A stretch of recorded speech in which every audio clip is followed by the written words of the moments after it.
All right, so thanks, Ben, for the introduction. So I'm Janaka, Edirisinghe, a computational biologist at Argonne National Lab.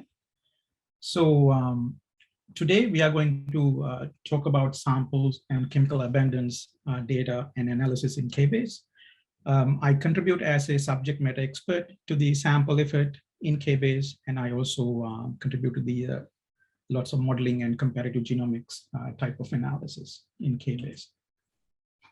Before I start going into the details, so this is a series of, this is a webinar series. So we already had 2 webinars for introducing samples into the KBase and upload of samples in KBase. So from this presentation, these links out to the YouTube videos of these presentations, and I highly suggest that you go through these presentations, which will give you in-depth information, how you can organize your data, and what kind of a templates that we use to upload samples data into the system. And then we also had a webinar last month, how you can connect, how you can link amplicon data to samples. So these are all very important aspect of this broad concept, that how you first upload the samples with this metadata and then linked the other data objects like amplicon. So the today webinar going to be the samples and chemical abundance, and in future, most likely early next year, we may going to have how you can link your metagenome sequences and bins to samples, and then also now you upload your metabolomics data and your OTU data, how you could do correlation analysis across data objects. So the scope for today is that we're going to talk about a little bit on samples and chemical abundance overview, and then upload the your metabolomics data into the system. So we call this, we are so used to call it chemical abundance, but pretty much we are talking about metabolomics. So the chemical abundance is more broader kind of a term for this.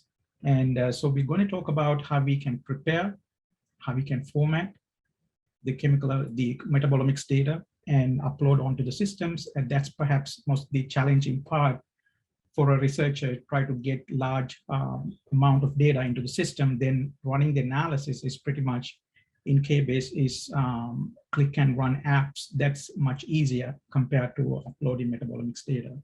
And then there's a very important part, how you link these chemical abundance data to samples. So if you go through the previous tutorials, you see how you can link the amplicon data, how you can link the chemical abundance data. So the upcoming webinar would cover how you can link the metagenomics data and do the cross correlation between these linked data. So then once the data is in the system, so I'm going to talk about how you visualize this uploaded data in terms of heat maps. And then I'm going to talk about 3 popular use cases that we have in the system using the metabolomics data. So we have apps that visualize metabolomics data in the context of pathway maps. And we use Asia pathway maps for this purpose, and not only the metabolomics, and you can visualize the other omics data such as transcriptomics, and also visualize the fluxes. So you can visualize all these 3 different data types right now in the system in the context of pathway maps. And then we're going to talk about the cheminformatic expansion of known biochemistry. So this is the biochemistry that we gather from public biochemistry databases, and we expand this biochemistry, predicting novel compounds, and then try to reconcile with your metabolomics data. And then lastly, how we can reconcile hexametabolomic data. So the folks who are not familiar with hexametabolites, the hexametabolomics data is the metabolomics data that an organism either consumed or produced in a medium. And we, once you have an hexametabolomics data set, you can constrain metabolic models to this hexametabolite data to get an accurate flux prediction. and also to identify new reactions and map those genes.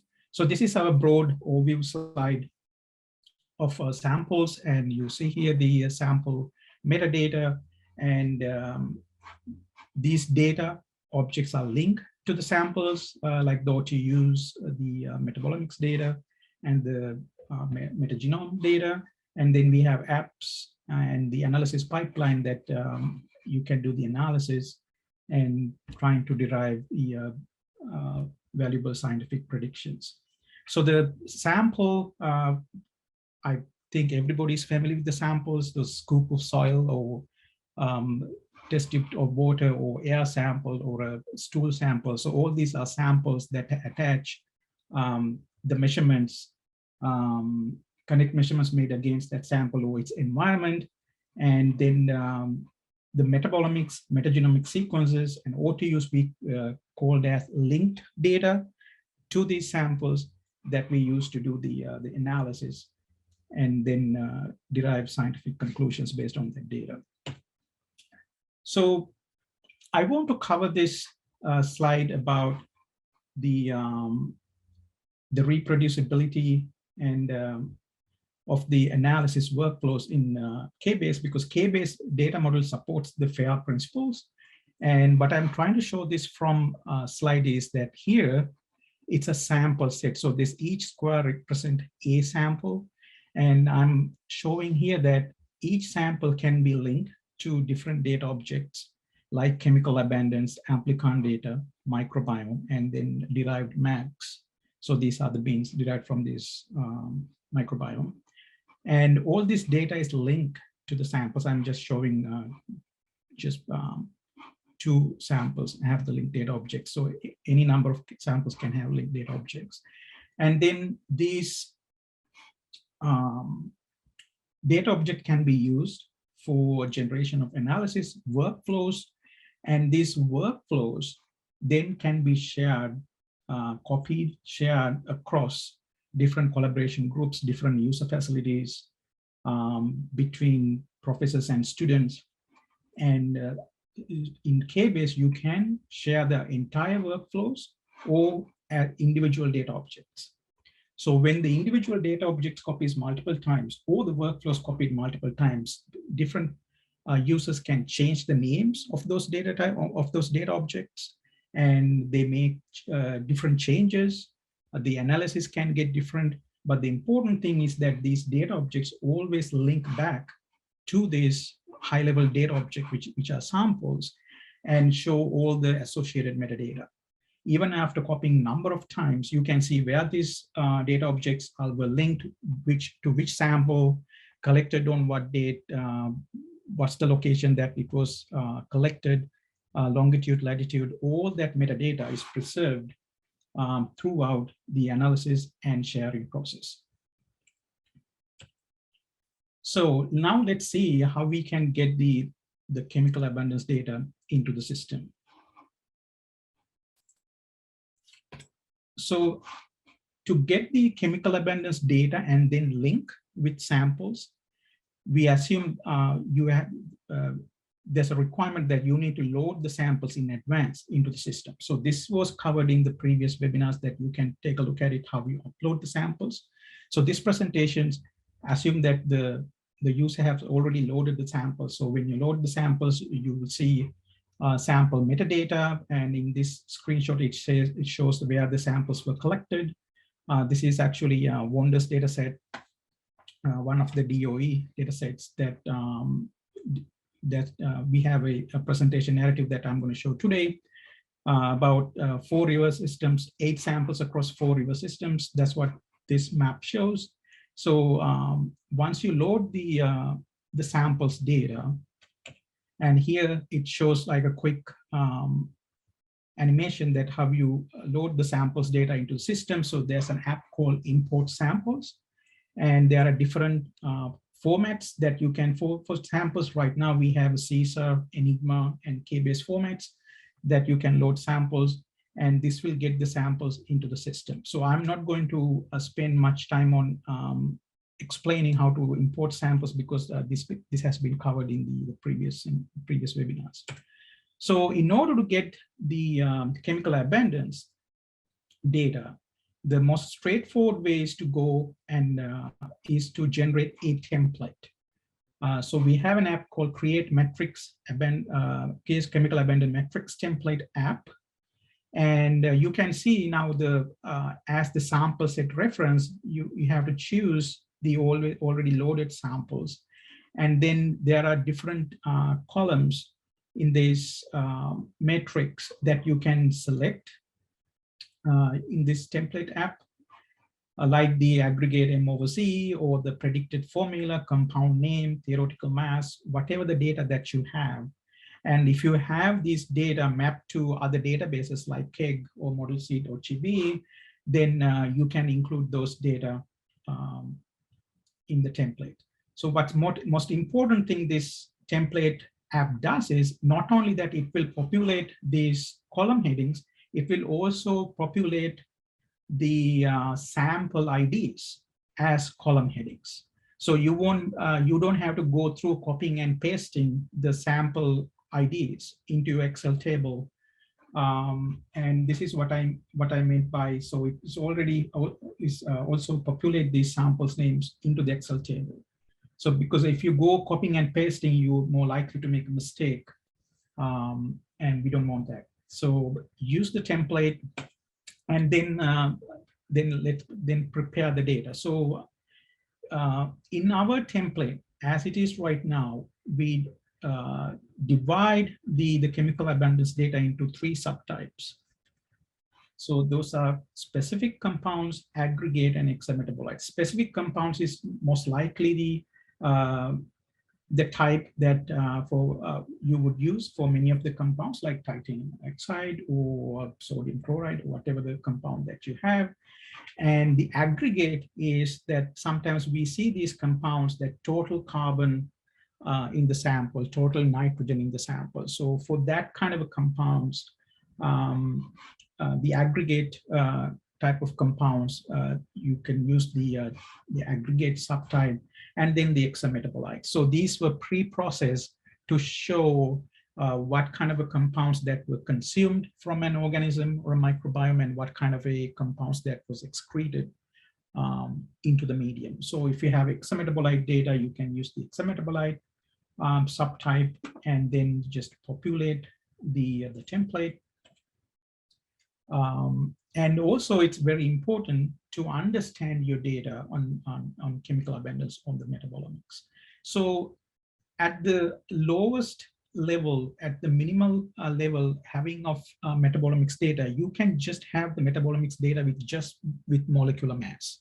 That's all you sometimes you get from the instrument, just the molecular mass. So when you get metabolomics data with the molecular mass, there is no direct relationship that you would understand this molecular mass connects to this particular compound, unless it's very, very specific. Most likely the scenario is when you have molecular mass only, that it can map to multiple compounds. So we call these are low confidence data, molecular metabolomics data, because it can map to multiple compounds. And so this, when it maps to multiple compounds, you cannot utilize this directly in the metabolic models. Okay, this compound, specific compounds is the one compound that you find in your genome or in your metabolic model. So this is low confidence data. Then some data like FTICR data that is produced from EMSO that has the formula derived with the metabolomics data. So these are kind of medium confidence data. And now, not only the molecular mass, you also know the chemical formula. So now it can be linked to fewer compounds than before. So these are like, isomers that you have the same formula, but still we don't know exactly what's the compound. It can be a number of compounds, but fewer. So then ultimately, if you have the structure derived, you know the structure of the compounds. These are the high confidence compounds that you know exactly what this compound is. And based on whatever the metadata that you have, if you have it, you should add all those metadata into the template, and we do support fields to add the structure. If you know the compound names, formula, and the compound IDs from other databases like Model Seed or Chibi, there are fields that you can add into the template. Now, how we link the metabolomics data into the samples. The way we link these data right now is that the samples, assume that samples are already loaded, the sample IDs should match the samples IDs in the chemical abundance data matrix. So this is why that using that the template generation app is so important here, rather than copying and pasting the sample IDs. And so this will, because this will propagate the sample IDs into the template, and then you could see that each column in the chemical abundance data matrix is matching to sample ID, sample IDs in the sample matrix rows of a sample table. So this is the link between the samples and the chemical abundance data.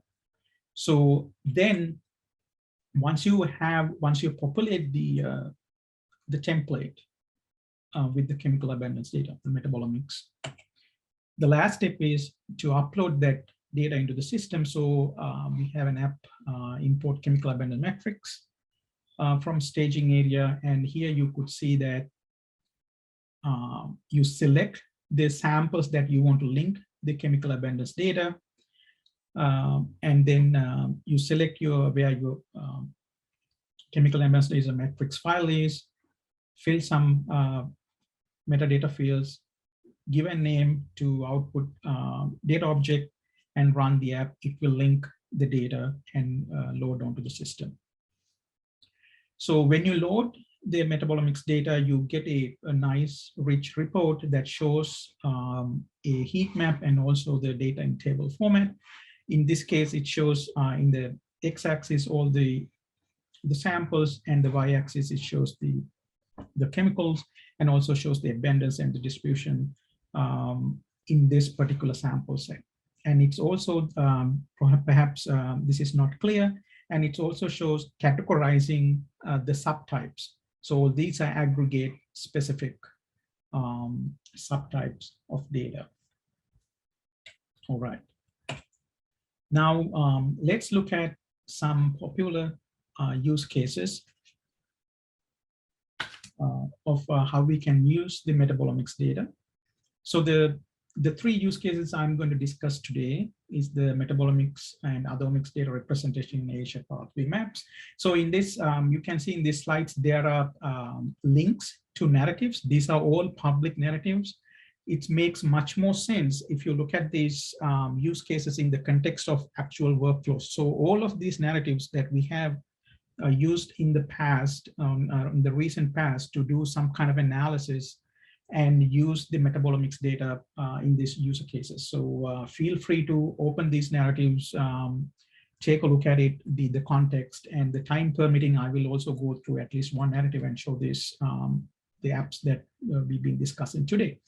And the Metabolic Expansion of known metabolites and how we can map the metabolomics data onto these predicted novel compounds. And then lastly, the reconciliation of exametabolite data.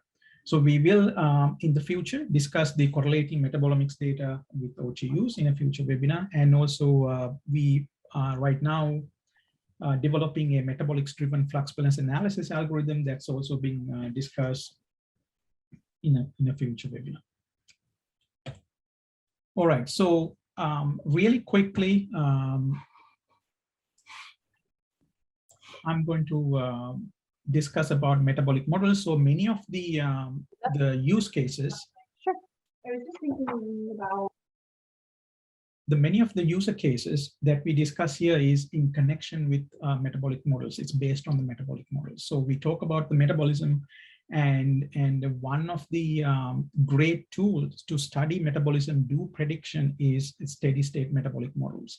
So I'm not going to go into explaining about how we use metabolic models and how we construct metabolic models in this presentation. I have links here to the documentation of metabolic models, and also narratives that tutorial narratives that discuss how to construct metabolic models. But in summary, the KBase can construct metabolic models based on genome sequences, and it can generate KBase can annotate sequencing assemblies and with annotation algorithms like RAST, and then predict biochemistry based on the genome annotations, and then produce draft metabolic models. So, and we are able to produce metabolic models in all three domains, the bacterial, fungal, and plant. They all use different technologies to produce metabolic models. Some algorithms use function annotation, some algorithms use protein family propagation methods to generate metabolic models. And as I mentioned earlier, you can use these metabolic models to predict biology, like the examples that I have here.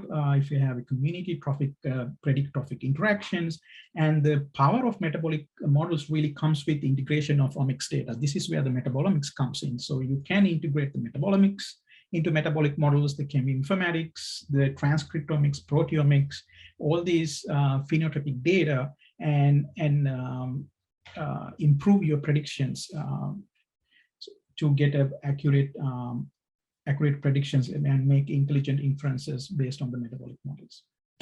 All right. So my first user case that I'm discussing here is that you could load your metabolomics data, and then we have pathway maps that was drawn based on Asia software. And so what this shows here is in green is the fluxes of based on a certain medium. So whatever the prediction, whatever the simulation that you ran, you can run a simulation based on any kind of a medium that tests your environment. And then the brown oval shows the metabolomics data. The size and the intensity shows the abundance of the metabolomics data. So, and also the green can be switched between the flux or the gene expression. So what you can here see is that you can see the fluxes, you can see the gene expression of each of these reactions that was derived based on the genes and the genes annotations, and also the abundance of the metabolomics. And there are examples, narratives that I have listed here. So for an instance, we have entire yeast metabolism drawn onto a map, entire metabolism, and you can see all the pathways that lights up that have fluxes and expression, and also and shows the metabolomics data. So that's pretty cool to see the entire metabolism in a pathway map, and based on different kinds of media formulations, how it changes, which pathways goes on and off that has fluxes, and how it's reconciled with the metabolomics data. All right. So my second example here is a pretty interesting one. So this is the cheminformatic expansion of known biochemistry, and then reconcile the metabolomics data on those predicted novel compounds and reactions. So let me discuss a little bit about this. So this is showing my semi-complex metabolic model that these are the compounds and these are the reactions. And our understanding is that there are, when you get a metabolomic profile, there are so many compounds that we don't know what the compound is. There are so many unknown compounds in a metabolomic profile when you get the metabolomics data. This is even true in the context of well-known organisms, well-studied organisms like E. coli or yeast. I have heard a presentation from EMSL. There are thousands of compounds that are yet to be characterized in these organisms. And so when you have a metabolomics profile, it's very much the case that you can have the known compounds, and there are compounds that are we don't know, that are unknown compounds. So what the Pickaxe app, that's the app that does this process, do is that it's use the metabolic model and its compounds as the underlying data set, and it expands um, generating novel compounds and reactions. So what in this diagram, what it shows is that these are the known compounds here, the known metabolites. And in a metabolic network, you can have the known metabolites, and then also there are unknown metabolites, and you can have unknown metabolites in the system. So we cannot understand the metabolism unless we have some kind of a prediction to these metabolites and these reactions, and then that will allow us eventually find what are the genes that were responsible for these biochemical reactions. So this slide explains a little bit better of the biochemical expansion. So what it does is all the biochemistry that is derived from the biochemistry databases, and then the compounds that in the model uses the enzymatic reaction rules that explains here, and non-enzymatic reaction rules, and use these reaction rules set and expand, and then generate novel compounds, just like it shows in this screenshot. So right now there are 210 enzymatic reaction rules being developed. This was based on the B-Nice approach, and that was developed in Hasmony Carter's lab. And now the Keith Tayo lab at Northwestern going further, and I think they are being deriving rule for all the compounds, and in the public databases, and they are also deriving retro rules. So these enzymatic rules, based on these enzymatic rules, you use a known compound, and then you predict novel compounds and reactions.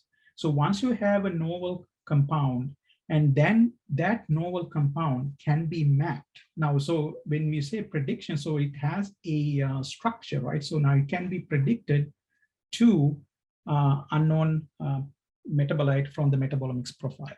So that's how we know, okay, certain metabolite from the metabolomics profile can be mapped to certain predicted compound from this PICAX app.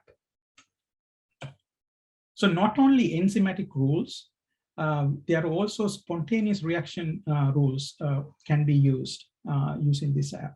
So there are different ways in organic chemistry that you can derive different compounds, like the condensation, oxidation. So there are about 115 spontaneous reaction rules also can be used, and sometimes in biological systems, not only enzymatic reaction that can, there are also spontaneous reactions can happen, and you can use the spontaneous rules as well to expand from known biochemistry and predicting these novel compounds and reactions. All right.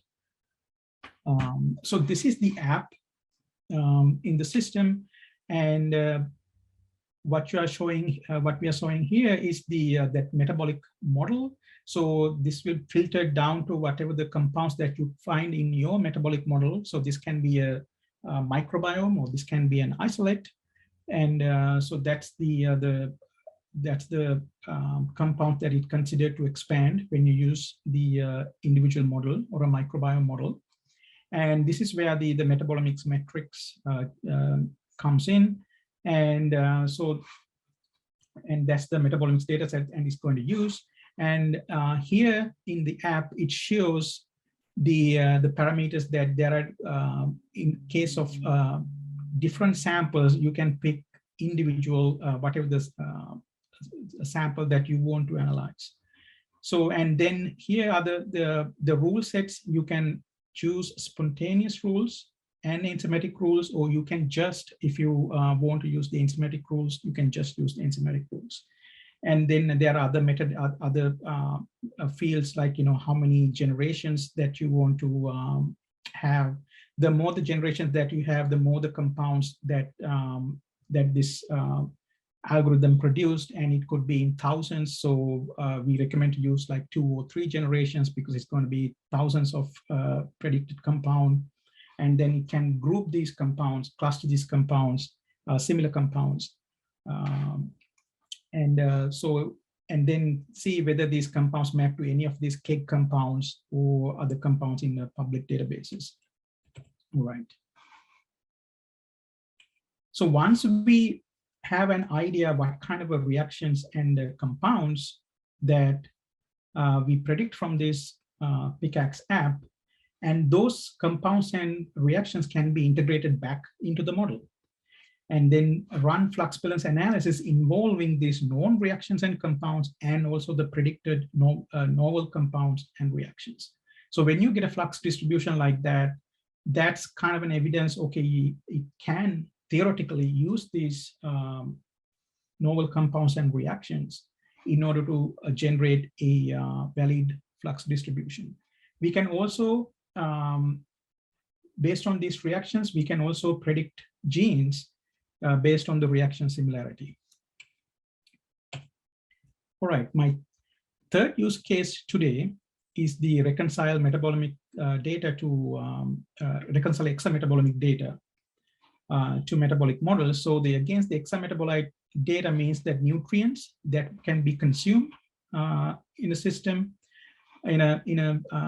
by an organism, or the products that can be excreted from an organism. So the app in the system called fit model to exametabolite data. And so this is, again, is a very simple app to run and just takes an input model, exametabolite matrix, and a base media like carbon, D-glucose, the glucose minimal media.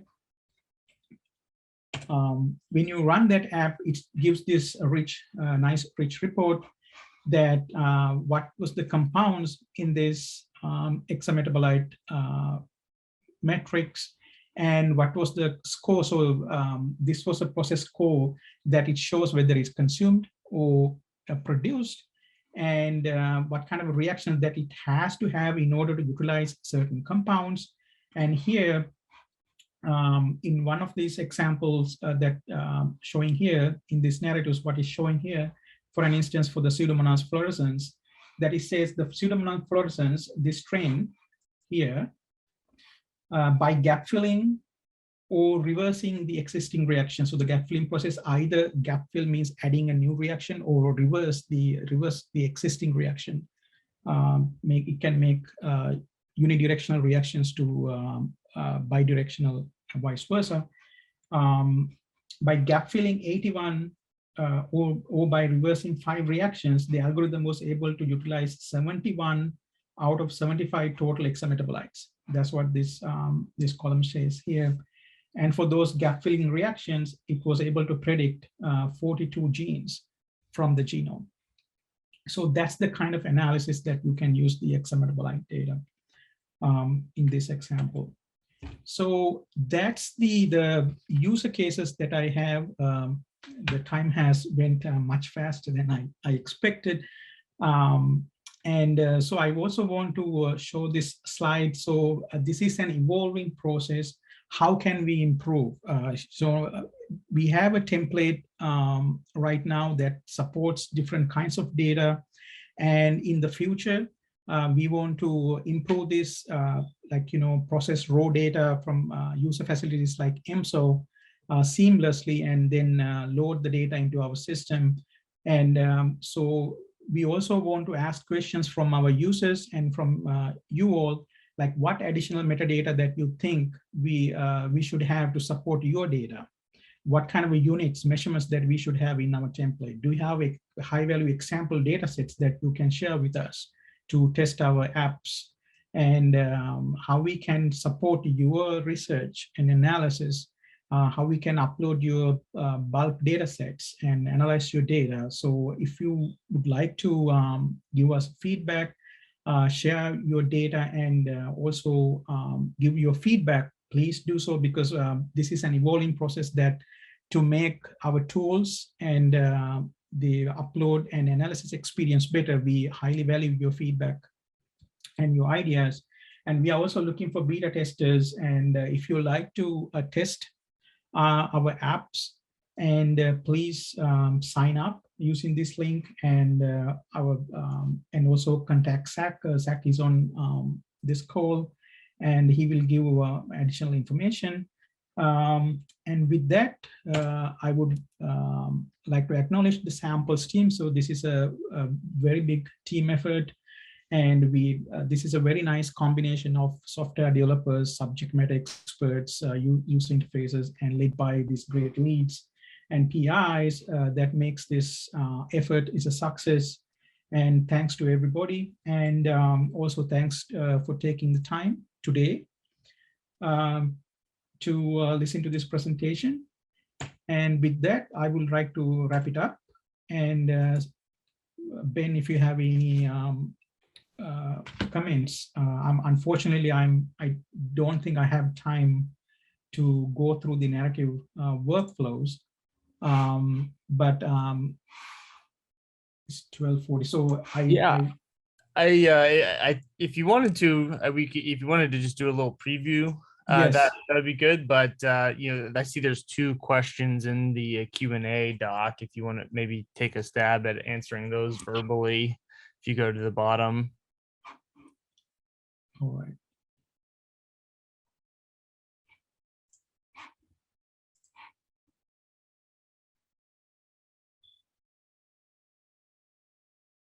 Can we specify how many steps we want to look for the enzymatic spontaneous reaction in the PICAXF? I think how many steps means how many generations.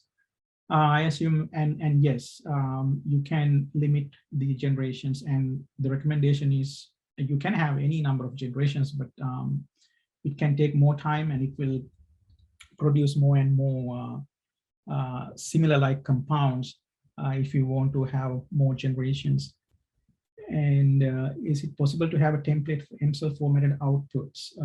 That way users can simply select the upload template for there. So this is definitely in our plans. We want to collaborate with user facilities like MSO and seamlessly convert their raw data into our templates and then upload. So it's very much a convenience for the users. This is definitely in our roadmap. I quickly want to show a narrative workflow using a few minutes. And this is the narrative workflow I was mentioning about the summer school workflows on the Wonders data. And I have here that have imported the samples and then link the chemical abundance data. So here I am generating a matrix for the chemical abundance data, just like I showed in my animation, and then linking the samples, linking the chemical abundance data to the samples. And so this is upon uploading, it generates this heat map, and also let's see, and also in a table format. Let's see, here. Still loading. So let me cover. And if you go to the top of the narrative, this will give a brief description of what this narrative workflow is about. And it has links that you can go to each individual steps. And this workflow starting from assemblies, and then also it annotates the assemblies, and then build microbiome models based on the assemblies. And then these models always have metabolic holes that it will gap fill these metabolic holes using the gap filling algorithm, and then annotate individual bins derived from those microbiome. And at each individual step, I have guiding questions for you to get a better idea, and also documentation on each step, what these fields means. For instance, here, what all these tabs means about. On the metabolic models, there's lots of documentation, lot of text, commentary here,